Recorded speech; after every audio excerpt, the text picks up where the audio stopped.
Welcome friends. In this video I am going to tell about what is the work of lower function. Okay, this is the Python string function, how lower function behaves. We check through the code. So let's see. Text equal to, suppose I have written here welcome to Python. Fine. Now print text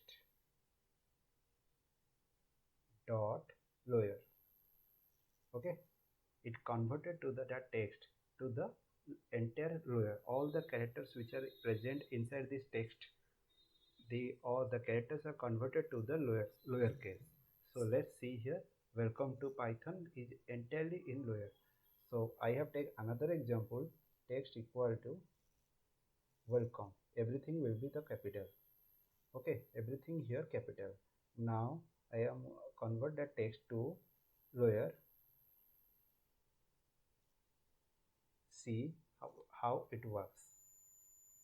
All the characters with all the characters in text variable converted to the lower case. Fine. There is also come out upcoming video. I will told you how upper will be going to work. So this is the work of lower function, and lower function helps you to convert the string. If the characters are present in uppercase or block letters, it converted to the lowercase letter. Fine. So that's it. If you have any doubt, go through the comment box, type there. Please like and share this video, subscribe this channel, click on the bell icon. When I am going to upload any video, you will get the notifications. Thank you.